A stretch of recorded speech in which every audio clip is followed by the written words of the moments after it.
All right, we be live, people. This is Wisecracks. I'm not sure what episode it is. I don't even know if that really matters. But we are John, Jeff, and Bridget. Actually, And you're Jeff. She's Bridget. I always get that confused because I feel pretty sometimes, but not nearly as pretty as Bridget actually is. Why, thank you. Why, thank you. You're welcome. With that said, Miss Bridget, what do you have this evening? Okay, speaking of pretty and really kind of just life in general, I was thinking back about what we deal with in our life, the ups, the downs, and kind of how we deal with them. Unfortunately, I was in a car accident a while back, and I had a really hard time driving after it because it was just very stressful. I felt like every car was coming at me. You know, when you get blindsided and you get hit from the side, it's really hard to get over. And I had a lot of anxiety with it. And just talking about it, I'm losing my breath, and it's hard for me to breathe because it's very emotional.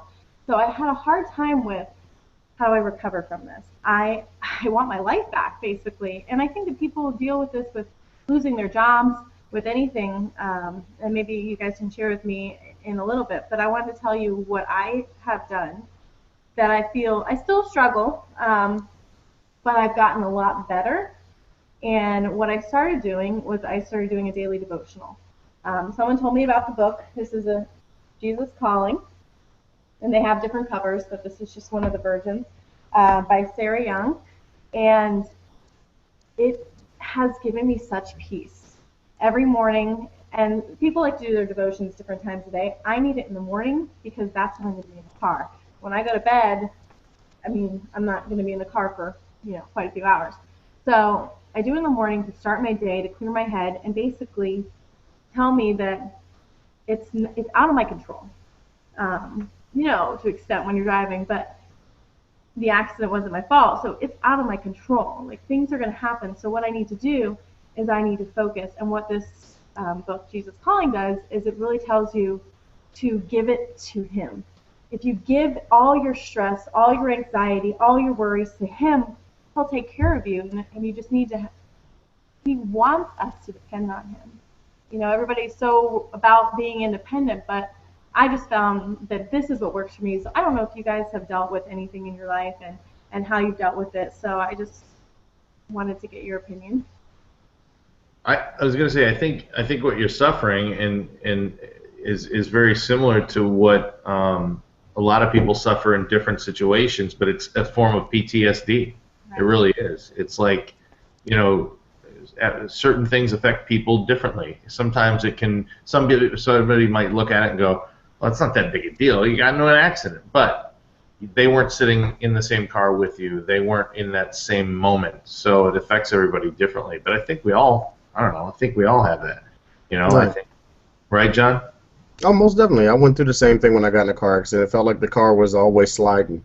It always felt like it was, but that was one of the life lessons I learned, like you said, Bridget, it's out of your hands. So I try not to worry about things that's out of my hands. If it's out of my hands, and I'm not going to fear it, because then I'll live in a prison, so to speak. You'll live in that prison of fear. You just got to realize the more that you let go, the easier it is for you to actually live. And some people don't like that statement because we think that we have control over everything. But when you look at it like scientifically at your body, we don't tell our bodies to breathe. We don't tell our bodies to digest food. We don't tell our bodies to blink. It does that stuff all on its own. So therefore, really, there's not a lot that you actually do control. You control maybe your conscious thought, but that's about it. Everything else kind of just happens in this world. I can't make it not rain or make things better just because I think it. Now, if I could do that, I'd probably make myself and you and Jeff all lottery winners, and we would hit the Powerball that's at $200 and something million right now. Well, and I was going to say, when you brought up the daily devotionals and it's called Calling, what's it called? Jesus Calling. Jesus Calling? Immediately I went for my phone because I was like, if he's calling, I'm going to have to put you guys on hold. There's no doubt about it. But Come on, speakerphone, will you? You're 100% right that you got to give it all to Him. You got to take that and put your trust in Him, and I think He's going to pull you through it in whatever way He sees that you need to be pulled through. Because what John and I think might work for you could but more importantly, he knows you 1,000 times better than we do, and I think you'll hear him.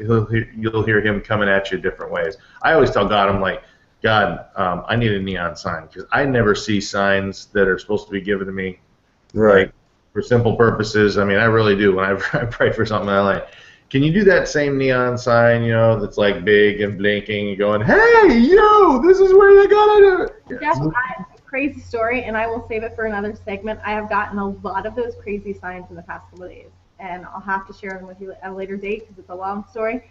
But it's the thing that you hear about, and you're like, this isn't real. Why are these people saying this? Like God was sending people to me for a message. So, but anyways, I wanted to wrap it up with a book that I read in college because I played softball, was The Mental Game of Baseball, and it said control the controllable. And because you can't control the umpire, so control what you can do. You can control your skills, and I think that that's kind of what we need to do. Control the controllables, and just let everything else go. Just give it to him, and I think we're ready for some good news. Good news is great. Town holds early Halloween and Christmas for a boy with cancer who just has a few weeks to live. The little boy has leukemia. And so the town, everybody got together. He has like his Halloween outfit on, and they held Halloween for him in Christmas because he's not, predicted to make it over the next couple of weeks. Now it's sad, but it's cool how it shows that people have compassion, and it shows how people can come together. And they said, that old statement, it takes a village to raise a child. Well, they're doing something real positive for this boy that unfortunately is out of his control. He did not want to probably be born with cancer. He's a very young boy, but I thought that was something that's inspirational because I think a lot of people forget that you don't know what the other people that are around you are going through. And at times, I think, and Bridget, you shared this with the car accident, and I had a car accident. Jeff, I think you've been in many things that we just don't want to know about. I was dropped on my head. But I think at times, people forget how hard it is for other people. So we get so caught up in some of the smaller things in our life, and when you put things in perspective, when you have some of these children, and I've had the pleasure of visiting children at children's hospitals and things of that nature, and you see some of these young people that they're fighting for their lives every day, and then you're mad at somebody who cut you off in traffic. It's like, you know what? They're battling something a little bit deeper than that. So I think we need to just keep that in perspective as adults especially. But I thought it was a great story that the town held Halloween and Christmas. And he just got a Superman outfit on. That's what I love about the costume. Hold on, I'll show it to you. Hold on, real quick. It's a cute picture. All right. There it is. Oh, He's so young. that's adorable. That is cool, though, that, like you said, the town pulled together. That is awesome. There's my good news. That's a beautiful thing. Well, that's this segment of Wisecracks. So we're hoping that you will leave your comments, suggestions, whatever you want below. We also run this live, so usually you can catch us between 5:30-ish, depends on technology and how it works out, and and 7 o'clock, somewhere in there. But that's another edition of Wisecracks, and we invite you to come back and enjoy it again. Thanks for watching.